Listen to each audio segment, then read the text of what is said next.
Let's talk about ionic bonding in much more depth. In the previous video, we talked about the basic fundamentals of how ionic bonds get made in sodium chloride. Now, I want to look at why and how these steps happen during the formation of ionic bonds. In order to really understand what's going on in ionic bonding, we have to take a look at the individual electrons that live in sodium and live in chlorine. Now, as you probably know, there are specific places in an atom where electrons can live. Okay, I have a diagram of this here. If this is new, you should check out my video called Valence Electrons and the Periodic Table. Anyway, each one of these little circles represents a spot that an electron can live in an atom. And you'll see that these little electron spots are arranged in rings around the nucleus of the atom. Each one of these rings is called a shell or an energy level. Okay? So we can use this diagram to figure out where the electrons live in sodium and where they live in chlorine. Okay? First thing we got to do is we got to find out how many electrons there are in these two atoms. Okay. Now, sodium here, you look it up on the periodic table, it's got this 11 here.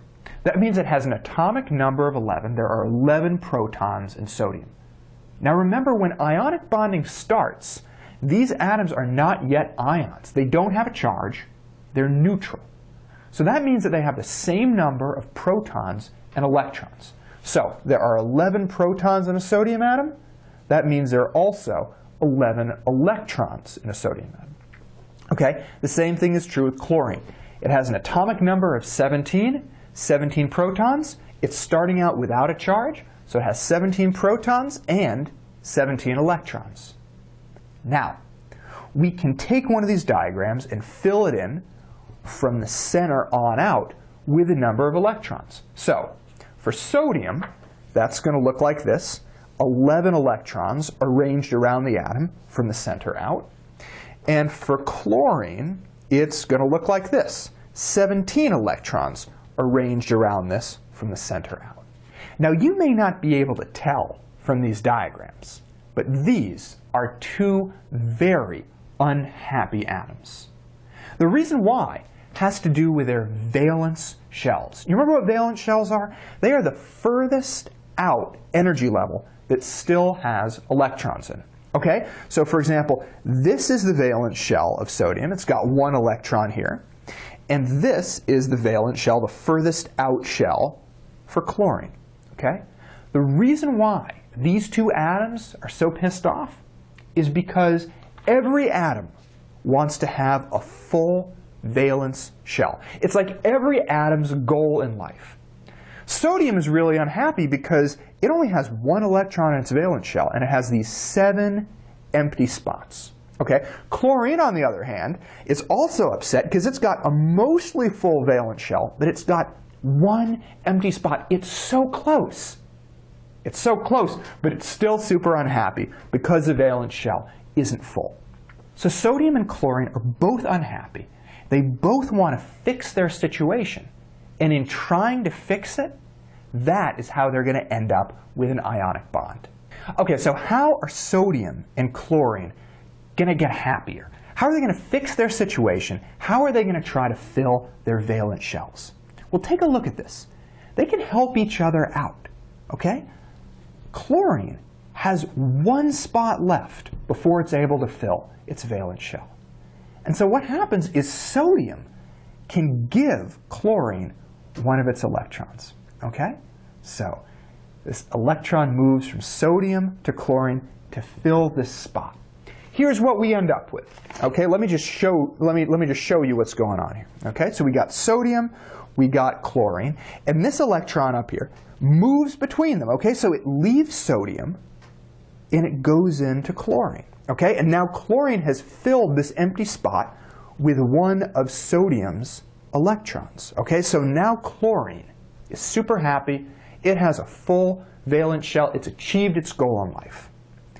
But take a look at sodium over here. Though you may not know it, sodium has also achieved its goal in life. Because when it gave this one electron, when it gave the electron to chlorine, it totally emptied out this valence shell. Now you might think, okay, that made it even worse because now it has 8 empty spots it has to fill. But here's the thing.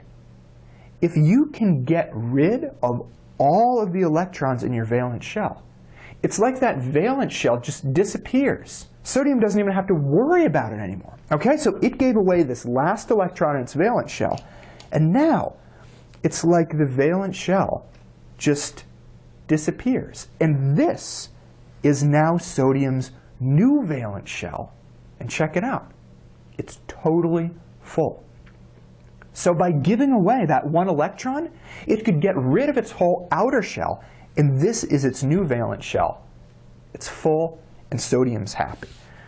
So this is what we end up with. Let me just show you what the intermediate steps look like here. And this is what it looks like when sodium gave it away, and we can sort of think about it still having this outer shell.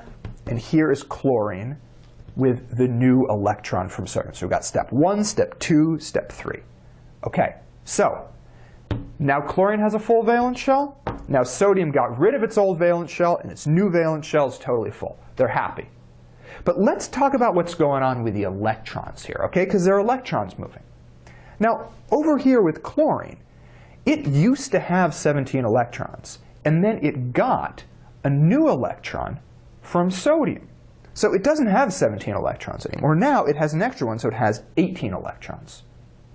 But it has the same number of protons because we weren't moving protons in this example. Okay? So it's still got 17 protons, and it's got 18 electrons. But now there's an imbalance between the number of protons and electrons. It doesn't have the same number of protons and electrons anymore. It has more electrons, which means that it has a negative charge. It has a negative charge of 1 minus, because it has one more electron that it got from sodium. And now we can call it an ion. Now, sodium also became an ion, right? It used to have 11 protons and 11 electrons, the same amount, so it used to be neutral. But not anymore, because it gave away one of those electrons, so now it only has 10. But it's still got the same number of protons. It's got 11 protons with positive charge, and it's got more protons and electrons. One more proton. And that means it's going to have a positive charge, okay? It's going to have a 1 plus net charge, and it also is going to be an ion, an atom with a charge. So this guy over here has a 1 minus charge. This guy over here has a 1 plus charge. Now, as we've said before, they have opposite charges, so we could maybe kind of zoom out a little bit. Take a look at what these atoms are going to look like. Here we've got a chloride with a negative charge. We've got sodium with a positive charge. And they're going to stick together, just like we've shown here.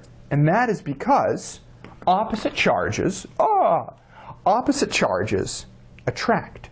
We have the positively charged sodium attaching with a negatively charged chlorine, and that's going to give us sodium chloride. Sodium chloride. Now, the formation of ionic bonds is one of the trickiest concepts in all of chemistry. So many people are confused by it. So I just want to go through this one more time, really quick, step by step. Okay, so we start out with sodium and chlorine. They are both neutral. They have the same number of protons and electrons. But they're both unhappy because their valence shells are not full. Chlorine has an empty spot, and sodium has only one electron in its valence shell. So the electron here moves from sodium to chlorine. Okay, so now chlorine has one more. It has a full valence shell, and it's happy. Sodium empties out its valence shell, so it's almost like that old valence shell just disappears. We end up with this, and the new valence shell is totally full. So now sodium and chlorine are both able to get full valence shells. But electrons had to move in this process. So now sodium has one fewer electron than proton, so it gets a 1 plus charge. Chlorine got one more electron, so it has one more electron than proton, so it has a 1 minus charge.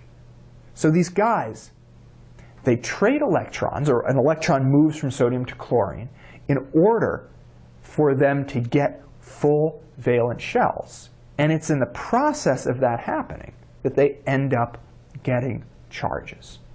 As I said, this is one of the most complex topics in chemistry. People have so much trouble with it. So I urge you to maybe check out this video again, watch it from the beginning, make sure you really understand it before you move on. And once you're good with this stuff, go on to the next video.